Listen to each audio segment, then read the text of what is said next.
我是未来银行行长胡瓜，我是乡里 Sandra。是未来银行里有很多现金，可以用智慧来提款。好，今天的主题呢，2024最强金钟特辑。是，哪壶不可以提哪壶啊？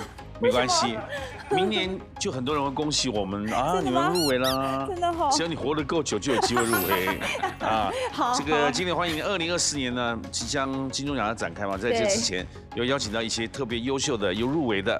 接下来连续3周都会有2024最强金钟入围者的斗智对决，希望大家成功拿走高额的奖金。各位发觉这4集看下来也没有特别聪明啊。哎呦，人家都还没开始答题就酸了起来。主持人又不是一定要聪明，对，不然要什么？然后靠口才、人缘、起承转合啊。来，首先介绍第一组是 Polo 跟柚子，欢迎。大家好，上你好。他们是高雄师范大学表演艺术硕士。是的，而且呢，他们的广播是唢呐甜心，这样子的名上出道是唢呐甜心。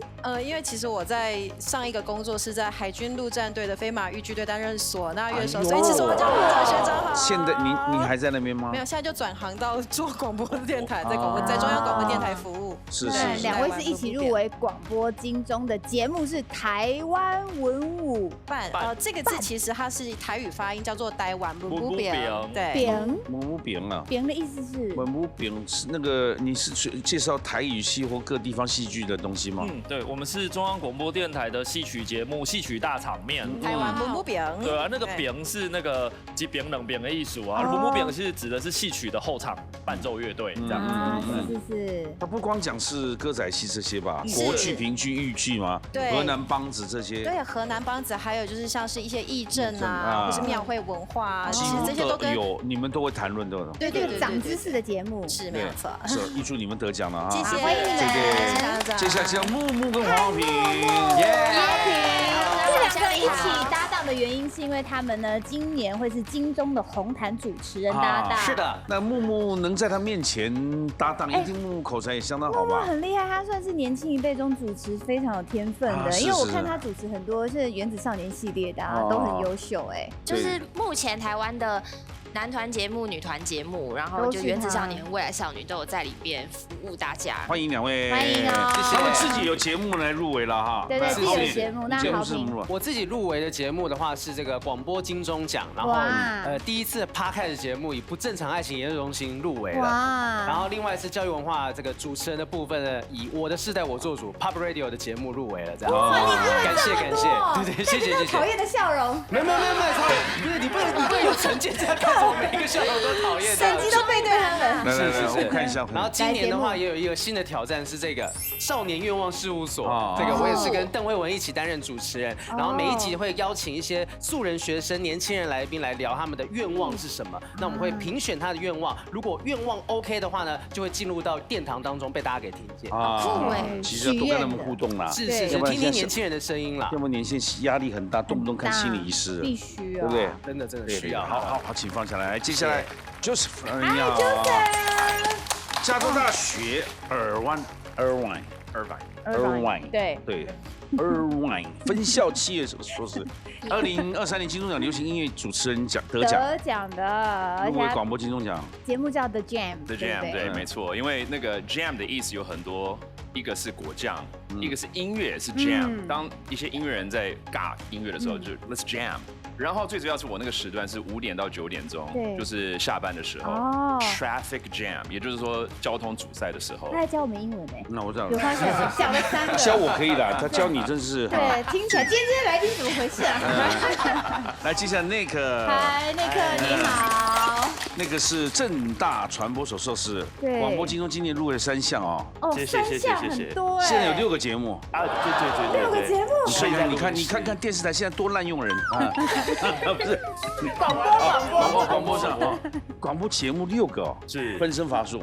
本身蛮享受其中的。那有每天都有的节目吗？每天都有的节目，就是它这些节目分别加起来，我差不多就是每天都有节目。但是每天的议题不一样吗？议题不一样，像这一次我入围的节目有一个就是讲流行音乐的节目，叫《告白那一刻》，然后另外一个节目是在讲各行各业的辛酸，那就是那一天的情绪课。这个大家都想听啊，对，不管有没有入围，我们都给他们恭喜了哈。对啦，来欢迎。欢迎2位专家。首先介绍是知性气质主播赖佳颖主播，主播好，大家好，王牌营养师刘以礼营养师你好，营养师好，进行第1回合存款争夺赛。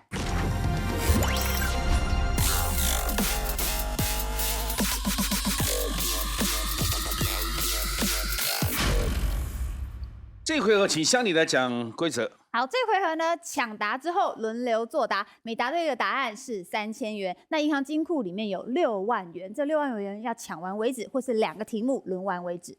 好，这回合是由我们赖佳颖主播举圈或叉 ，Sandra 请出题。金钟主持人们呢，除了要口条流利之外，还要会察言观色，场面才会热络起来哦。请问有种人呐，自顾自讲个不停，别人讲话却没在听，我们把它叫做对话自恋症。那患有这种对话自恋症的人，请问有哪9种常见的症状？金强了，好评。我觉得刚才题目当中就有类似的内容了，就是一直讲不停，让人家无法插话。对或错？恭喜答对了。请加3000。我认为自恋型的人应该都很有优越感，就觉得自己什么都比较好，鼻子有点往上那种感觉。看什么来宾都看不起这种感觉。没对或错？恭喜答对了。请加3000。那个延续 Joseph 刚刚讲的，我觉得还有一个可能的特质是，他会把话题导向他自己知道的东西，然后滔滔不绝讲自己。对，恭喜答对了。请加3000，厉害。Polo 跟柚子。还有一种是，就是会拐弯抹角，或是明示暗示的想要称赞自己。对，引导主持人觉得他很棒。对或错？恭喜答对了。请加3000。OK， 木木呢？我觉得不喜欢留空白，除了一直讲话之外，他应该也不会听别人讲话，就是不想去聆听对方说话吗？但这个跟刚豪平讲的是不是有一点像？不聆听，感觉不太一样了。不听，对，都不听别人说什么。对或错？恭喜答对了。请加3000。我猜一个，我猜看一个是会喜欢帮别人做结论。就是别人讲什么东西啊？所以你的意思是这样啊？其实不是那个意思，喜欢帮别人做结论、做 ending。对或错？恭喜答对了，好厉害！请加3000。他生命中多少对话自恋人？我觉得有时候做结论是因为他讲的东西观众可能听不懂，所以主持人想把它整理出来给他们。所以主持人都有一点对话自恋症。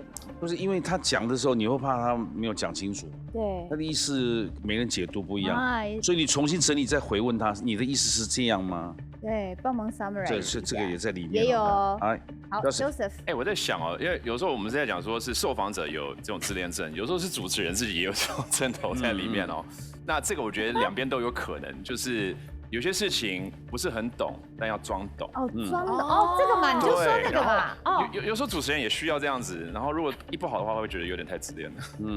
好，对或错？很可惜，我跟刚刚前面有一个答案有点类似哦，假装知道一切，对。也是重复了。对，是重复了。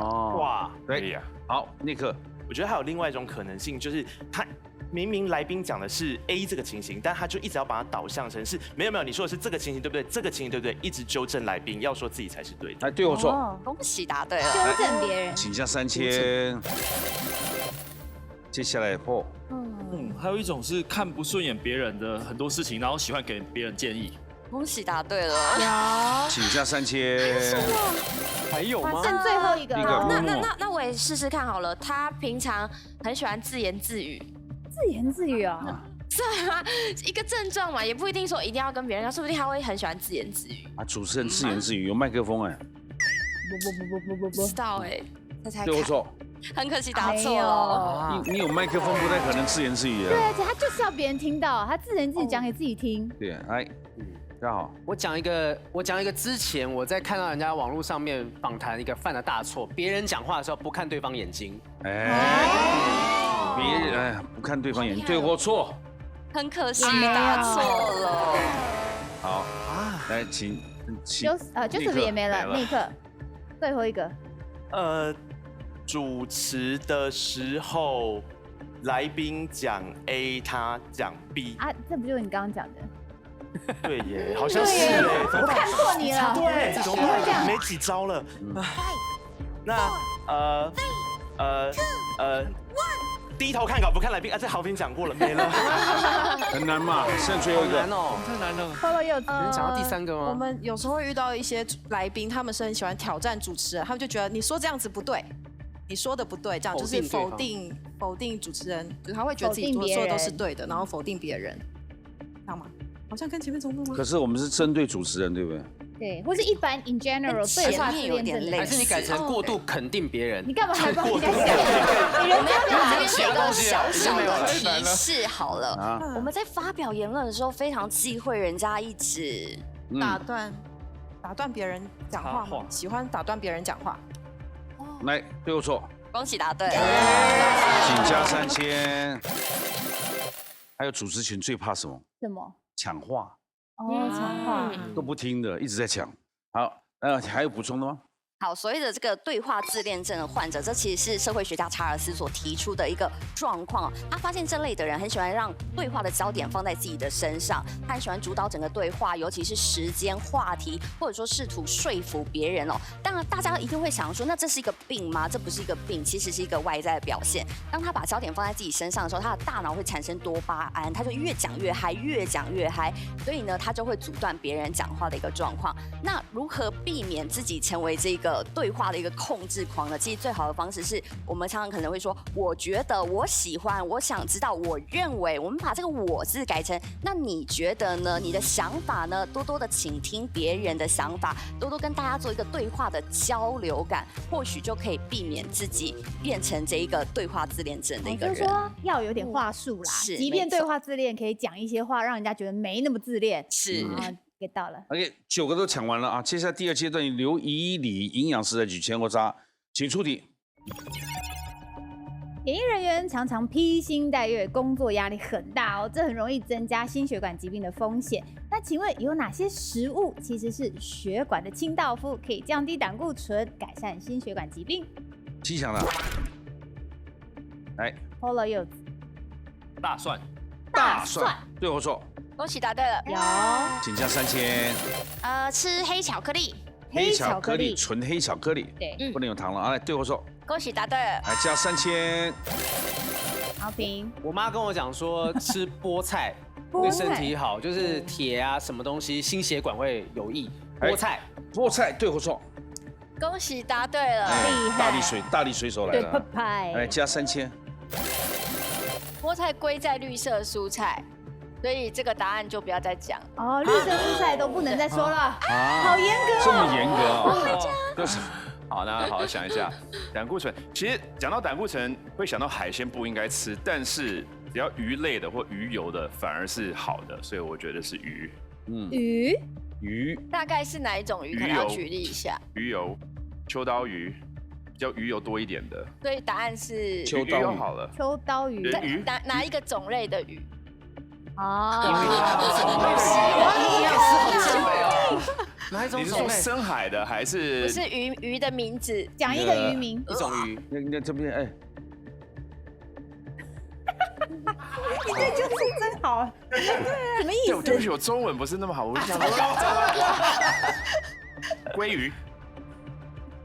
就是一种类型的鱼。我以为是尾鱼嘞。我嘴型龟，谢谢。刚讲的是乌龟，我一直在那龟，我都快演成乌龟了，有没有？鲑鱼是最明显的嘛，对不对？那加3000。那个，我记得应该是那个大燕麦片。恭喜答对了。来，请加3000。那个莓果类的食物，蔓越莓啊、蓝莓之类的。蔓越莓、蓝莓对或错？恭喜答对了。哇，请加3000。而且保护女生的。对。蔓越莓其实刚刚提到它有很多功能，第一个大家联想到一定是泌尿科的这个部分，但第二个就是说，因为蔓越莓它其实是紫红色的，那紫红色花青素很多，它对我们血管的健康也非常有帮助。是的。对。默默喝无糖茶。无糖茶。泡高山茶就好了嘛。不就好了吗？讲无糖茶。不是，他还是想喝。对听起来比较健康，感觉会比较是答案。无糖，不好意思，我们行长比较尖锐哦。他就是不让他，我讲的，我泡茶嘛，对不对？来，对或错？恭喜答对，加3000。黄浩明，我猜猜看，豆浆，哎，无糖豆浆，软磷脂啊，来，对或错？恭喜答对。Yes，但这样飞，现在很难买到那个非机改的那个才好哦。对，几乎都是机改的。来，加3000。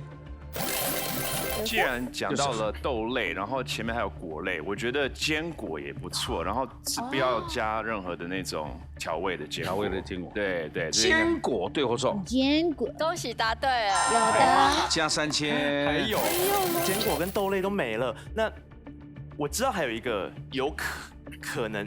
橄榄油，你就直接喝橄榄油，聪明啊！我记得营养师在我节目上有说过，直接喝哦。那是淋在那种生菜沙拉。对啊，撒一点点。就意大利餐厅常常有。意大利啊，从意大利进口的橄榄油。橄榄油。对或错？恭喜答对了。来，请加3000。不是还有什么初榨橄榄油吗？还要特别的，对吗？对，其实如果真的要保养血管的话，是冷压初榨的会更好。冷压初榨，好的。最后一个答案，来请。如果绿色的蔬菜不能讲，那红色的可以吗？就是番茄之类的。哦，番茄可不可以？恭喜答对了，厉害！加3000。哇，大家把6万块就抢劫我，这比诈骗集团还凶啊！厉害的，抢多块。营养师有补充的吗？有，其实胆固醇我们一直在讲到说要降胆固醇嘛，但是我先讲胆固醇在体内它是有功能的哦，也不能说没有。所以基本上我们还是可以吃一些肉类啦，刚提到有胆固醇、蛋类这些东西，因为胆固醇可以制造我们的荷尔蒙，然后另外它也可以去保护我们的红血球，然后也可以代谢成胆酸，帮助我们的一些油脂的消化吸收这些。所以胆固醇它是必须的，但太多的话确实会造成心血管疾病。那我提供了一个，就是刚刚除了绿色的蔬菜还有番茄之外，其实讲到蔬菜类的血管清道夫，我们会讲到的是黑木耳，黑木耳的膳食纤维非常的高。然后另外还有就是绿色蔬菜，除了菠菜之外，其实首选是我们台湾的地瓜叶，因为地瓜叶的膳食纤维也很高，我们就是帮助把这个吃进来的油脂赶快把它代谢掉，避免囤积成太多的胆固醇。那现在有一种，不知道营养师会不会赞成，就是说他去做血管透析啊。对，现在有这样子的一个设施啊，医疗的一些这个帮助把这个血液中的血脂把它代谢出去。这个是有帮助，可是呢，因为如果你洗完之后，你下一餐或者之后你再吃，一样还要再回来再做这个治疗，这样。对，等于说你再吃高的时候就要去洗。对，直接的清道夫哎。不是啊，因为你吃那些东西你也吃不了那么多。讲是健康没错，当然能靠天然最好。可当你很严重的时候，你补不了这些啊。医疗行为。你不吃遐济青菜啊，你便当上来加济青菜，你一顿吃无啥了。吃的过程又有调味跟油什么很难避免。如果以透析快的话，这个透析一次把你弄干净，可是下次。但因为透析它还是有一些它的限制啊，比如说可能医生还是会评估一下是不是它适合透析，必要，或者是说有的人可能免疫力比较不好的时候，可能在做这些容易感染之类的，所以也不是说每一个人都可以做，要评估。那血脂因为胆固醇它有包含很多，有坏胆固醇、好的胆固醇跟三酸甘油脂。在食物里面的话，比较有效果的是你三酸甘油脂过高，那你吃刚刚这些健康的食物是有助于降下来。可是如果你是坏的胆固醇过高，那可能就像瓜哥讲的，你可能需要寻求一些医疗方式，或者是你要用药，那才有帮助，就是坏的胆固醇降下来速度会比较快。好，谢谢。那你们公布他们奖金。好，目前呢，Polo 跟柚子18000，木木9000，豪平12000 ，Joseph 9000，内克12000。好，接下来进行下一回合，赢者全拿。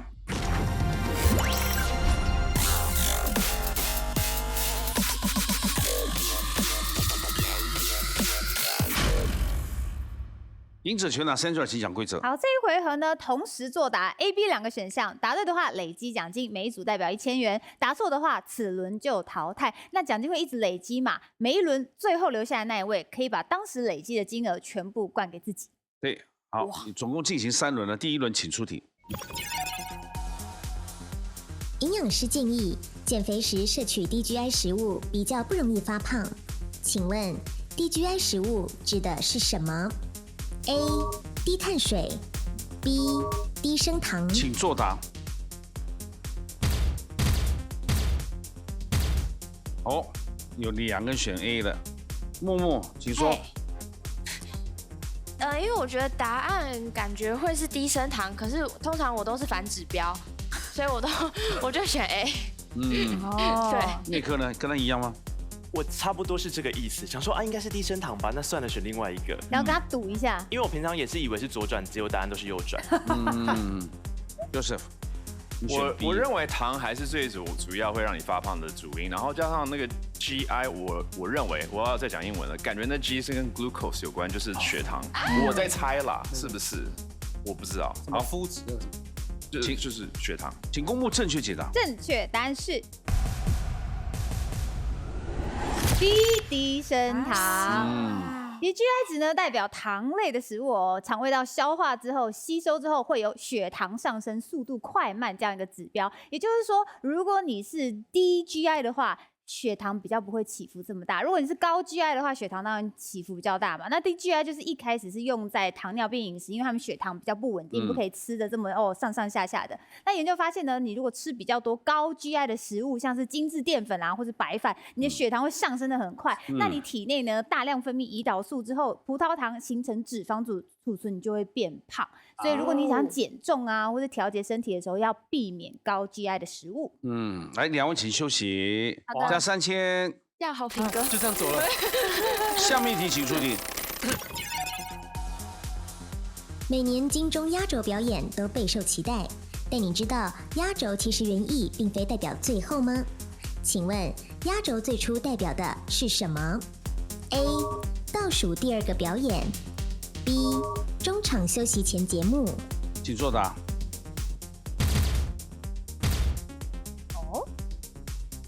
豪平常常演舞台剧吧？对，这个我知道是大轴才是最后一个表演。因为他说压轴，因为最后一个是大轴，所以压在大轴上面那个是倒数第2个。对。就好像有部电影那个什么第2个女人啊，就只要跟他发生过关系的，下一任就幸福了。不是，是倒数第2个男朋友。倒数第2个男朋友。对，而且你讲起来怎么这么直接啊？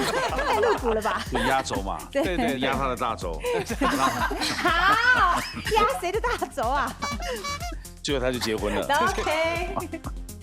请公布正确解答。正确答案是 A， 倒数第2个表演。词海呢里面可以有告诉我们，压轴本来是戏曲的术语，那最后一个剧码呢叫做大轴，所以演出中的倒数第2个就叫做压轴。那京剧里面也有相同的叫法喽，第1出被叫为开戏，倒数第2出被叫做压轴，然后最后第5出称为大轴。所以压轴呢跟现在的最后是完全不一样的意思哦。哎呀，我都忘了问他们了，那豫剧队的了。对啊，他们专家每天在表演的，对不对？对。压轴还有压大轴，对吧？是没有错，对，所以这个我们答案答得很肯定啊。没错，他讲的没错嘛，还有补充的吗？还有补充的吗？戏曲博士？没有。可是现在真的在剧场，大家会这样讲吗？因为我有时候这样讲说，你是大轴表演，他们觉得我很假掰，就用这个词。但要在传统戏曲剧场，人家就不会觉得你假掰。他们是传统戏曲，每天都要绑妆化妆，对，韩洒，对，重要的呢。而且那个国宝级的，一弄40-50年了。王海玲啊，对，大轴，这每次压大轴都是他了。对，肯定是。好了，休息一下，就是好，少一点，加2000、5000，开始累积。下面一题请出题。演员能够熟练地运用脸部肌肉，表现出不同的表情与情绪反应。请问，现代人用来表示无奈的囧字，最初的意思是什么 ？A. 光明 B. 出丑。请作答。哎呦，豪平，我记得好像明朝的那个明字，其实旁边那个日好像古字的话好像是用囧字啦。对，它有什么炯炯光明之类的那个字眼来形容。你读很多书哎。对，因为都有看瓜哥的节目。你是聪明的哎。炯炯光明啊之类的，没话说了吧？但他们为什么选出丑？因为就觉得那个囧脸应该是发生了一些比较好囧的事情。对。那是现在人图案很喜欢给它改成这样。好囧。来，请公布正确解答。正确答案是 A 光明。囧呢本来是明亮的意思哦，好明啊那现代呢是因为那个囧的字形呢长得超像一个人，他这样眉眼下垂。拉布拉多狗啊，你好囧哦，就以这个脸型跟眉眼之间的关系，然后长得很像，所以之后呢，囧在现代呢，像中港台的网友都把它用来表达哦，你好囧，很无奈，或是惊恐，或是可怜呐这样的意思。炯炯有神可能也是这样子来的啊。可是囧以前炯炯有神有火字旁吧？对啊，而且是不太一样的长对不对？相，火字旁的囧，底下没合起来。对，来加1000。6000元，请进入黄豪平的账上。来，请回来，请回来，进行第2轮了，总共要进行3轮了。第2轮第1题，请出题。文武片拍摄需要一定的武功技术，请问古代哪位名人因为擅长武术，与孔子被称为文武2圣 ？A. 关羽 B. 张飞。请作答。这个时候再有人选张飞，就请他出去了，对不对？请出去。送分题嘛。对。好，请公布正确解答。正确答案是 A. 关羽。关羽呢被尊称为武王、武圣人，那跟孔子并肩而立，合称文武2圣。是的。但因为关羽呢，他这么厉害啊，除了军人、警察跟武师会奉他为行业里面的大神来崇拜，黑道也会。对，黑道也会哦。角头都拜关公啊，直接拜关公。歃血为盟啊。是，然后呢，就连一些不相干的行业，像是大家想哦，商业、卖烟的，还有卖蜡烛的香烛业、教育业跟算命的这些行业呢，都拜他，因为认为哦，只要信他就可以带来财富。对，其实台湾那个庙里最多是妈祖。对，关帝也很多，几乎每个地方都有关帝，也就是很多小孩子都会去那边从小拜拜，拜他为义父啊。对，离乡背景的时候会求个平安符，然后都带着平安符出去，所以很多人是我们关公的干义子很多了，很多对不对？遍天下。是，来加5000，好，我来了。那个文关公、武关公都是财神啊。对啊，都可以拜带财。哦，拜孔子也可以带财啊。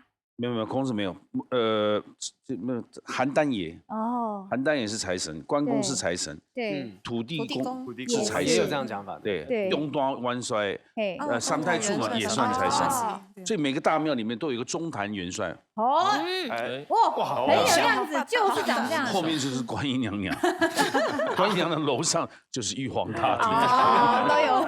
他们庙拜很多了，对，各式都拜就对了，因为每个礼拜都要跑庙啊。对，下面一题请出题。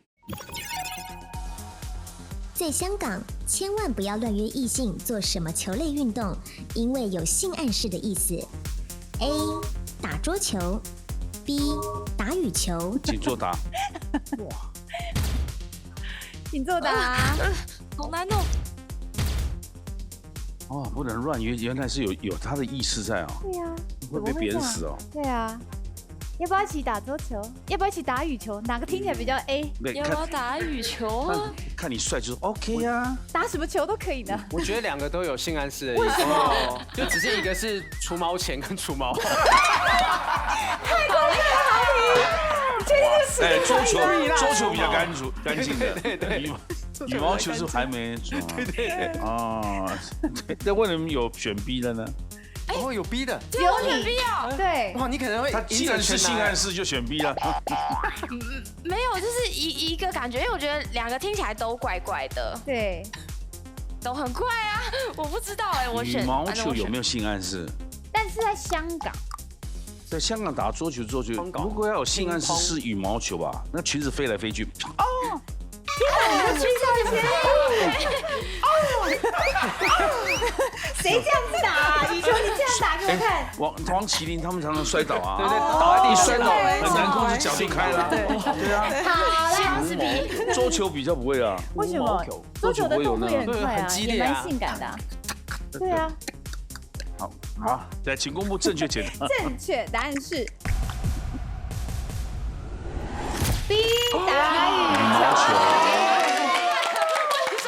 这背后有个很很有趣的故事哦。因为香港教育局啊，目前有个最新的教材说啊，学生们你们如果感到性冲动的话，怎么解决性冲动？你们就相约去打羽毛球啊，然后消化一点性冲动。它本来是好意的，没想到这个教材一出来，大家觉得说天哪，所以打羽球变成一种约炮的代名词。那所以你是我的打羽球的球友，就好像你是我的床伴。插友，现在都讲球友。对，所以而且是羽球球友，是因为这个教材的关系。那在台湾类似说，要不要来我家看猫咪后空翻这个概念，所以去香港的时候不要乱约人家打羽毛球喽。哇，现在改成这样。对，香港。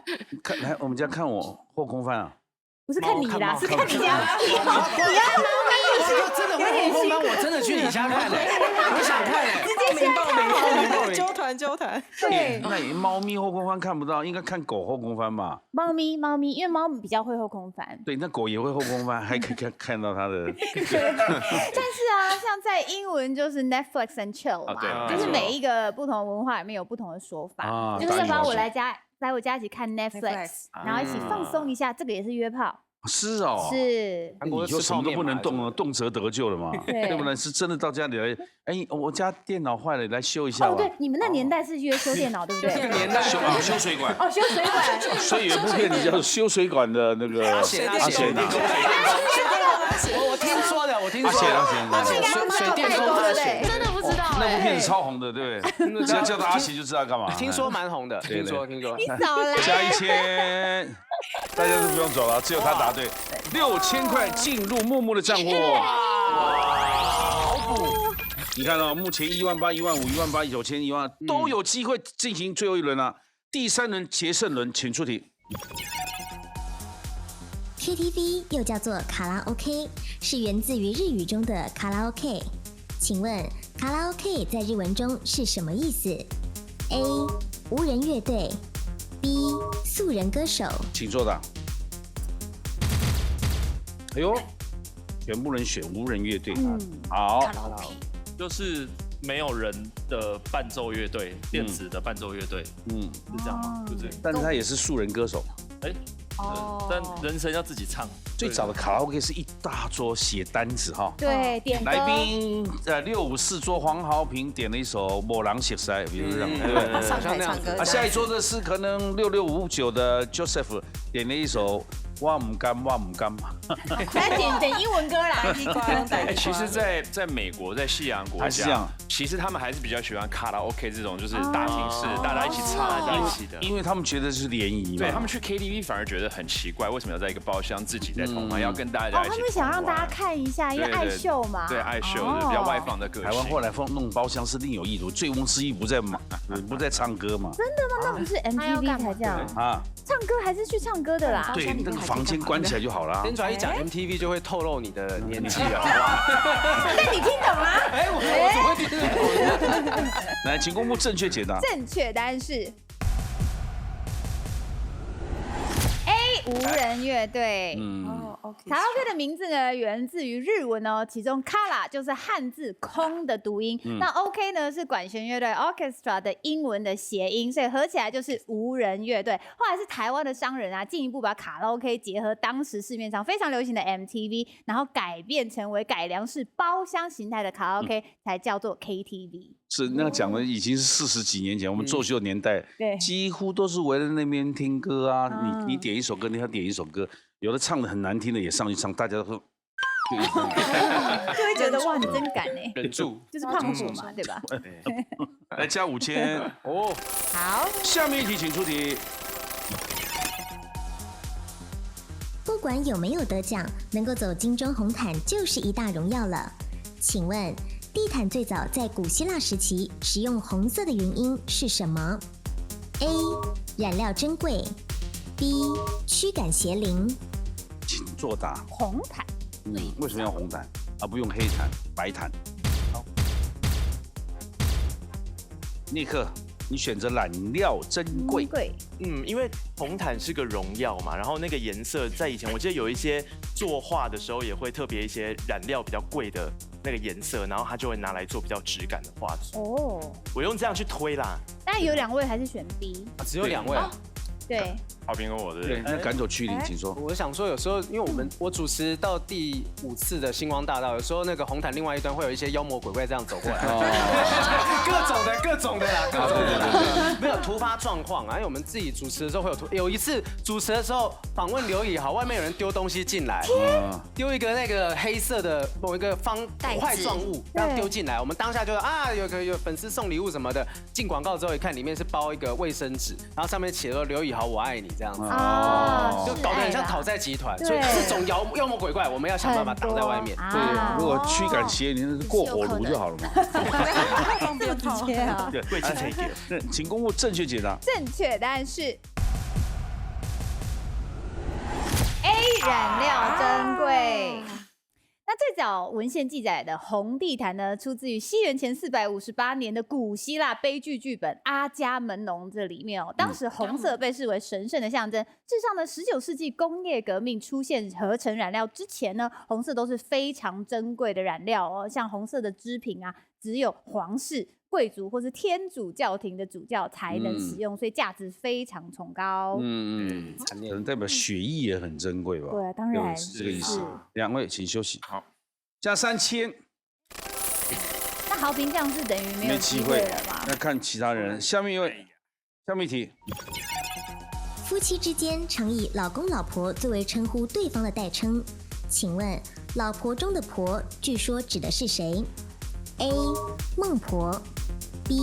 媒婆，请作答。哦，是媒婆还是孟婆？通通选孟婆。老婆婆的意思，然后孟婆应该是老婆婆，所以媒婆比较年轻吗？可以年轻也可以当媒婆，还有媒人公。对，媒人公。好，木木呢？媒婆是介绍的人，是，所以我觉得这样叫很怪，所以我选择孟婆。对，我记得节目之前有讲过老公，然后说老公就是那个老了怎么还在，还是什么的这种，就是一个称呼。然后我想说，那反过来一直都还活着，就是有一个样子在的，应该就是孟婆吧？感觉她也是活很久这样，或许是一种祝福。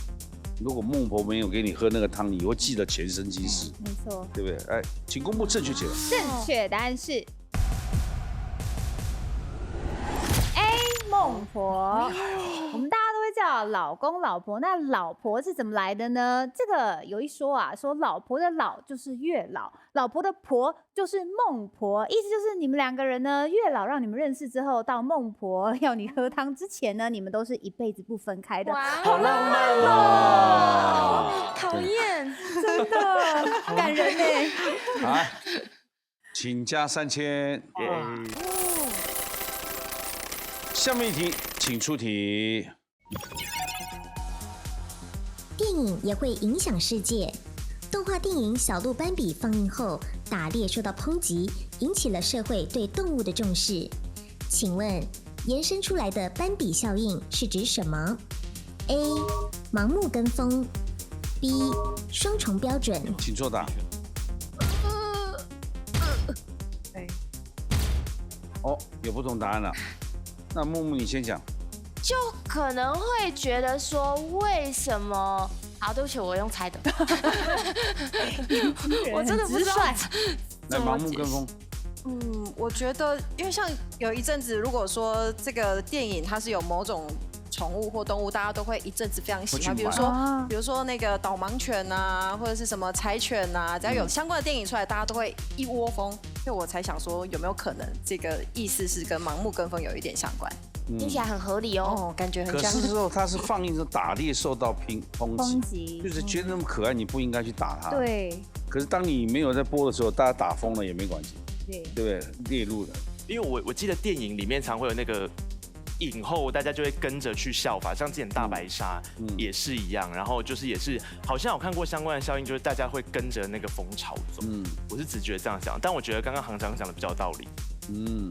被说服嘞，我们都很容易被说服哎。请公布正确解答。正确答案是 B 双重标准。好厉害！其实啊，那时候小鹿斑比放映之后啊，大家都觉得打猎是不好的行为，因为社会呢开始觉得动保很重要。但是呢，你们有没有想过，难道小鹿斑比长这么可爱，所以你打猎它，你是不 OK 的。难道有一些长得比较丑的动物，没有那么可爱的动物，你打猎它就活该吗？那山猪你就没人同情啊？山猪也蛮可爱的。山猪跑了这边。对，所以这种现象呢，被称为斑比效应。那逻辑上呢，就变成双重思考这样的一个思考模式，双重标准的思考模式。哇，兔子那么可爱，不是大陆在吃兔子头啊？对啊，所以你不能只看一个东西可爱，你杀它不行，其他的丑就算了。就双重标准嘛。对啊。对，好，来请回来。哎呦，来加1,000，12000块，请进入木木的账户上。不错，木木。3轮都比赛完毕了，我们请乡里来宣布他们的奖金。好，最后的奖金呢 ，Polo 跟柚子是18000，木木27000，豪平18000，Joseph9000，内克12000。恭喜木木成为冠军，进入最终决战。Battle ATM。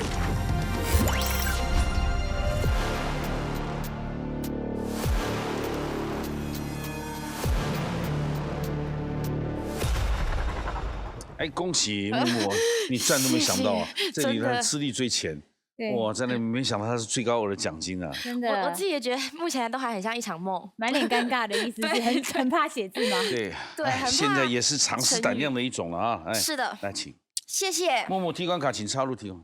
好的，请插卡，金库请解开，27000块的现金在里面，但必须先通过2道密码的考验。好，2个密码呢，分别是总笔画45画的先抓学瓜哥，或是总笔画47画的终于得金钟。Sandra， 他学我，那就误入歧途。4个字嘛，上梁不正下梁歪啦，那多了，对啊，误人子弟。东施效颦。哎呦，先抓学瓜，应该是好事吧？我应该想象你看齐吧？那就自称先师好了。哦，自称这么高哦，45就太高了，是吧？对，类似像这样啊。对。那终于得金钟，你会怎么样？喜出望外。喜出望外。还有呢？还有什么？黄袍加身。欣喜若狂。欣喜若狂。一定啊。47画，其实笔画没有差多少。对，先不用拿笔，先好不好？我选择的是终于得金钟。终于得金钟。好。选择的终于得金钟，请锁定。Sandra 学瓜哥到底是哪4个字成语？他们选的，请看。好，见贤思齐，贤，这跟自称贤师差不多了。对，见贤思齐。看到好的人呢，看到厉害的人，就想跟他一起齐平一样。对。哦，那这个已经没有了吗？见贤思齐。那现在请拿起笔来，要挑战你所选择的终于得金钟是哪4个字呢？请出题。如愿以偿，这个太简单了。计时1分钟开始。来，清楚。写字，再写密码。哦，这根本送分了。好，这边用按。好，愿清楚。啊，这是如愿以偿吗？你只有1分钟哦。笔画。好，乙，清楚。好紧张哦。长，清楚。几秒？这10了。好，现在确定。这样子还有几秒？你如果答对了，就当然就直接领走奖金了。如果错的话，还有15秒可以修正。仔细想清楚了啊！好，密码06170317。对我说。救命！错。还有15秒，想清楚了啊！计时，拿起笔来。好，计时开始。有一个字，字吗？要小心。时间哦。还是这个吗？好，赶快先确定。停。还有5秒。是长啊。来，请。06170517。对或错？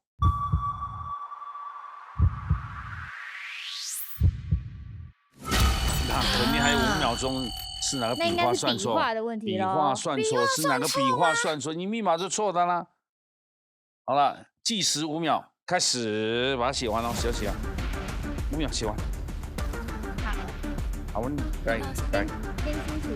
那清除啊？对，清除，给我。好，让你写完。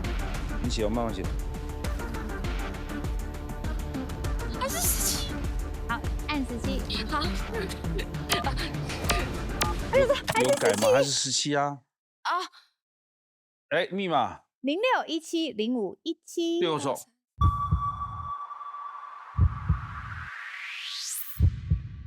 可惜。是长这个笔画错，对不对？来，请看正确答案。气死了，两画，你的27000。是你算错笔画。哦。没错吧？对我们太好了。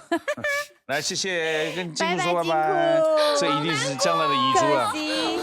来，下次再来。今天可惜，真是心里好不舒服，就为那2画，对不对？终于让我们如愿以偿。对，好不开心，这个是会纠缠你很久很久。我下次写愿我都要好生气。对，放下，来，注意，来，宣传这个。让你看清楚，这边有一个愿字哈，少年愿望事务所。对，你自己有愿望。一起主持的节目《少年愿望事务所》哈，来听见青少年们的愿望。从10月中开始，小公视跟公视都可以看得到。希望大家一起大声说出愿望，多多支持哦。是。那也祝福大家哦，红毯主持顺利，然后有入围的都能顺利得奖哦。谢谢，祝你们能通通得奖啊！来，晚上8点锁定，拜托 ATM 把智慧变现。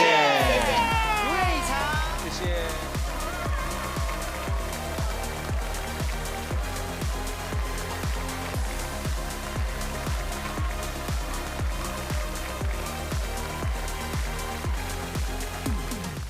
Battle ATM Who Dares to Battle？